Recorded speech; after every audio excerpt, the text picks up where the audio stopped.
Welcome to Thursday's Zoom. We're going to be doing some review, and I'm just going to go ahead and share my screen and we'll get straight into it. Okay, so today is Thursday the 23rd. Today is my daughter's birthday. She's 21. Oh, thank you. Oh, I'm trying to move my little thingy out of the way here. Well, it won't let me. And I just did a happy spring, and it's our Zoom class. I know it's spring because my red car is yellow. The pollen is everywhere, right? I don't know why this thing won't. Here we go. Now we're cooking with fire. So here's our announcements. Tomorrow we have an exam on chapter 3 and 4. Remember that is not due until Sunday at 11:55 p.m. So if you don't have time to take it, then today or tomorrow, then you have the weekend. Okay, so how many, I don't know if you guys have noticed, you probably have, some of your assignments are out of order. For example, it may say lab 11, lab 9, lab 10, lab 8, like they're out of numeric order. I have gone in and fixed it, and Jenzabar keeps moving it around. If you can't remember what day you're on, look at your week at a glance found in your gray resource area on your e-learning, and you'll know, and you just look at the date and it'll tell you what day you're on. So I'm sorry, I know that's inconvenient, but I can't fix it. I tried. It took me an hour and then it just undid it. So anyway, yesterday I was out of town, Lafayette, for advisory board, and I had quite a few text messages, and I was not able to respond like I normally do. I want to apologize for that. But I was not in front of my computer. I didn't have my lesson planner with me, but I did not put page numbers on a couple of assignments, or on one particular assignment, and that really threw some people off. So I am sorry. I will be more cautious about making sure that I'm putting page numbers in. Next Tuesday at 2 o'clock, we have NCCT class, and this module ends on 4/5 of 2023. So we're more than almost halfway done. Well, no, because we're on day 11. We're halfway done. We're at midpoint. So if you're behind, you got to get caught up. All right, so let's get into it now.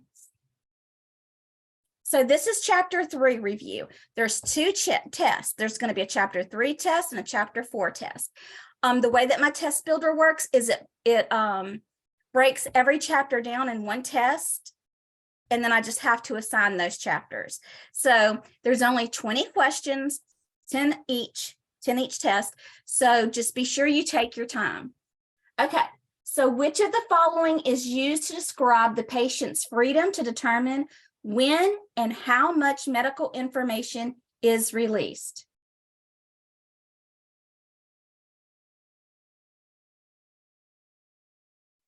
You want us to answer that? Yeah, it's just, look, girl, it's just us 3. Yeah, go ahead and answer.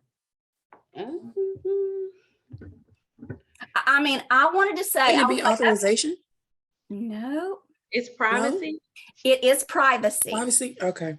Yeah, I'm telling you, Daquita, I had to stop and think, because I was like, I was thinking too. I was like, I think it's privacy, but I thought it was authorization. I know yeah, several of the answers can be good answers, right? That's the reason why I chose to make sure that I went over this question, because it's one of those questions, what is the best answer? Okay. Don't we just love that?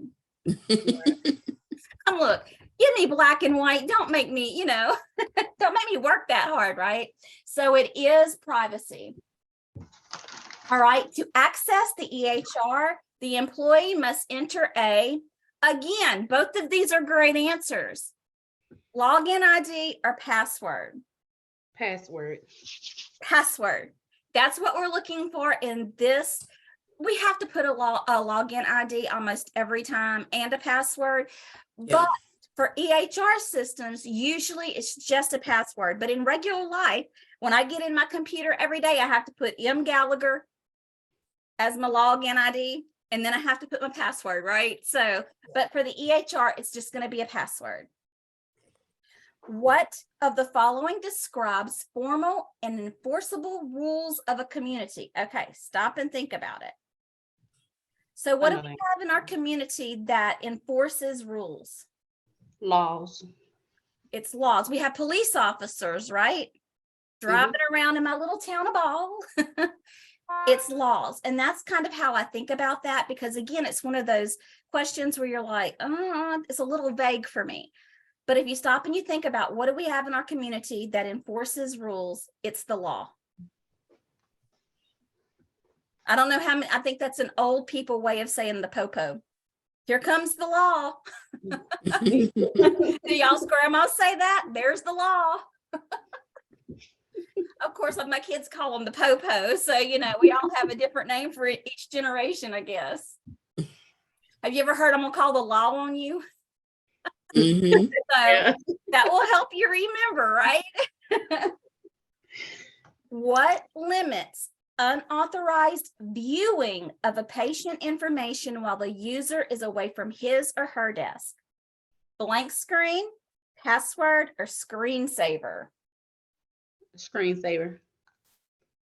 I don't know. I think I talked about it in a 5-minute video that, when you're working on your desk, my medical billing and coding office, I didn't have a problem really all that often because I sat at the end of, my office was at the end of the row and nobody could, if you were back there, you are back there to see me.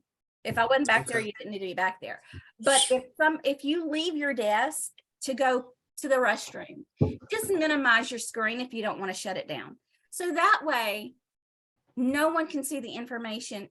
Now, granted, if you all work in the same facility and it's all private information, you know what I mean? But this is they're using a broader view. Like if you Right. were at a hospital sitting behind a desk and you pulled up something in it, I have to think outside of the box. I'm like, nobody's gonna, if they were HIPAA, we had to sign a non-disclosure waiver. But when I start thinking about all the different avenues that you guys can be working in, just minimize your screen if you don't have a specific screensaver at your facility. Which of the following is not a component of the authorization form? Now, I'm going to reason this out. A patient's description of information disclosed. Did we need a description of the patient information on an authorization? You have to have their name, you have to have their date of birth, you have, usually their address, things like that, right? Mhm. A patient's mother's name. No. No. Okay. A date of disclosure. Does the date need to be Yes. on there? And does Yes. the patient need to sign it? Yes. So the answer is a patient's mother's name.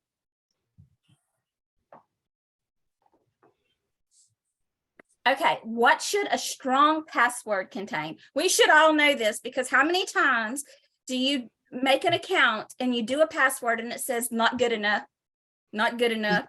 You need a special character. You didn't put it. Listen, it makes me want to pull my hair out. Mhm. So we should know this. It should contain a minimum of 8 characters, a combination of letters and numbers, unsequenced digits, all of the options. All of the options. All of the options. Oh, yeah. So know the meaning of minimum necessary standard and off-label indication. So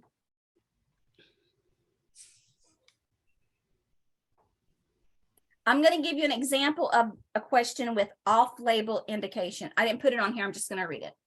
Which of the following describes the use of a prescription medication other than what is indicated for? OTC, off-label indication, on-label indication, or contraindication? Off-label. Off-label indication. Now, if you sat and you broke that question down and then you looked at the words, it would take a little more time, but you would get it. Okay, so this is another one I'm going to give to you verbally.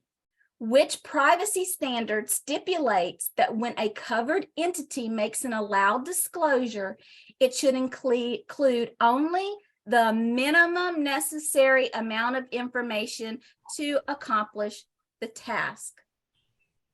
So was this called maximum necessary standard, minimum access standard, minimum necessary standard, or federal access standard?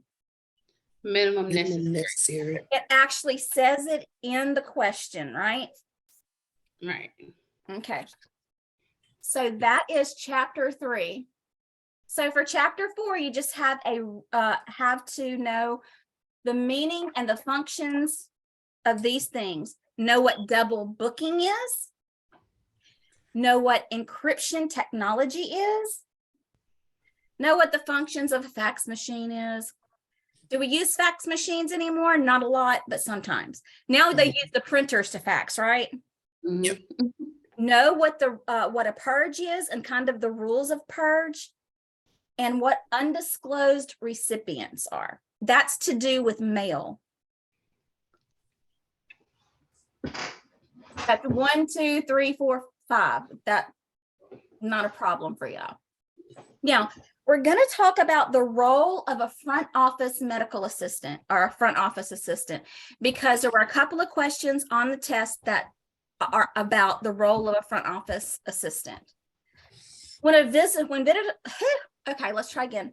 Back of the head. When visitors arrive at a healthcare facility, the first person they encounter is usually the front office assistant.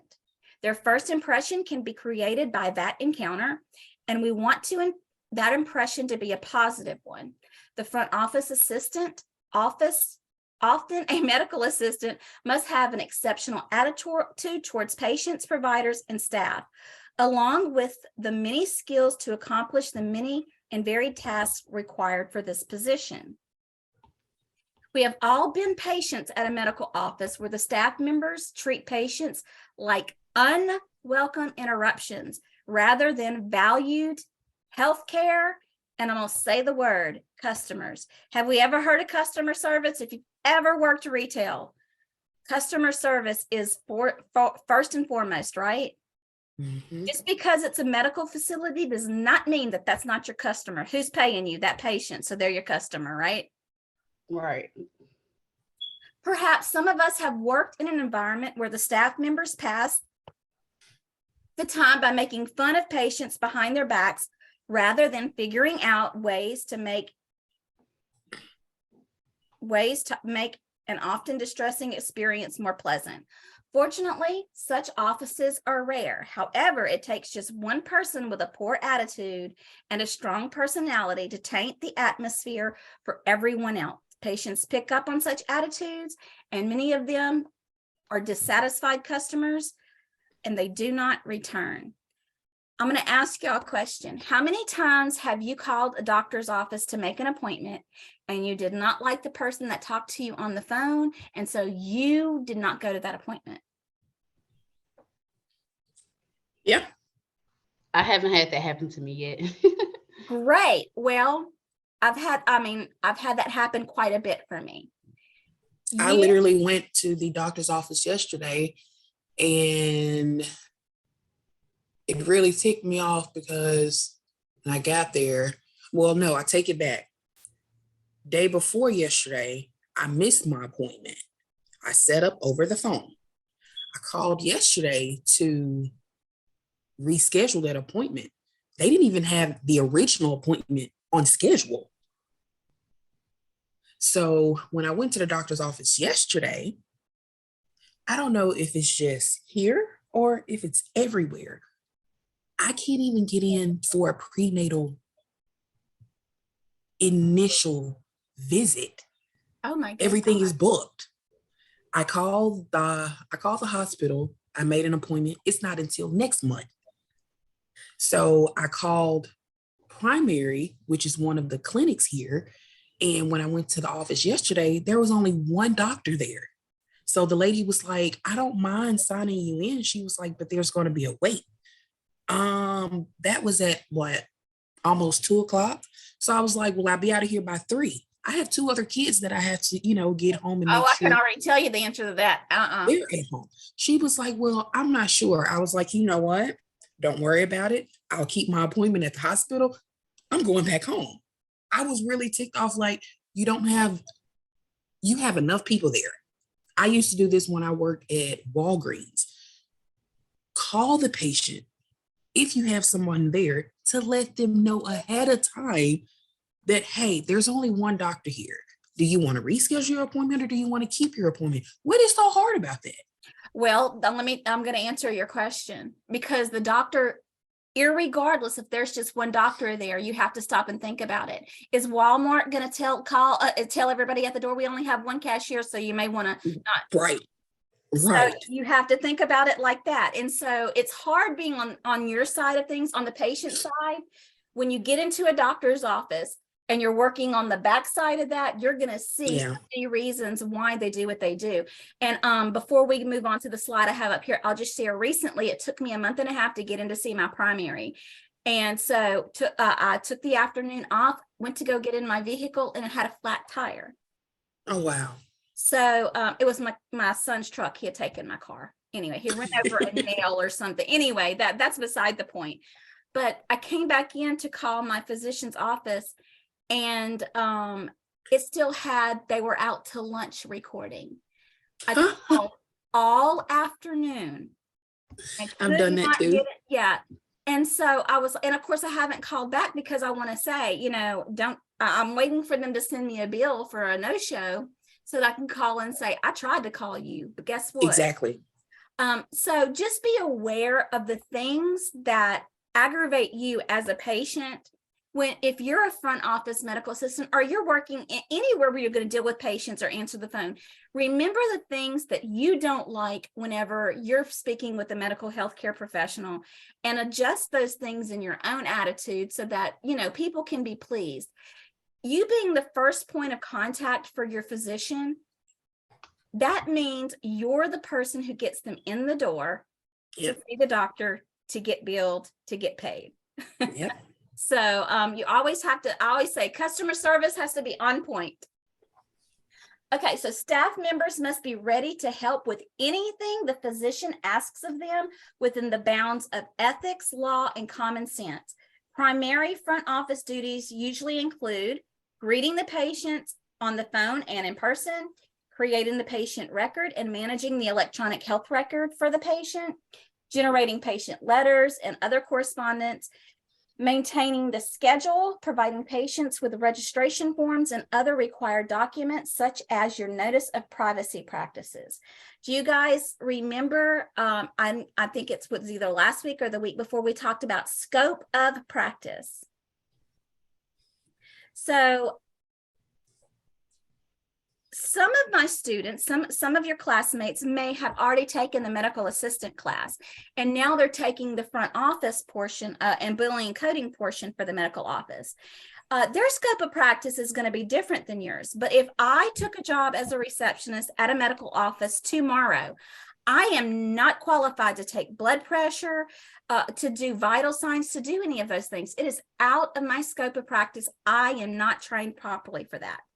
Right. So before you do something that could potentially cause wrong information for a patient or harm to a patient, you need to make sure that you let the doctor know, this is out of my scope of practice. I'm not trained for this. Mm-hmm. That's just like when I was I think that's all that doing my pharmacy tech. Until I got my candidate's license, there was only certain things that I was able to do.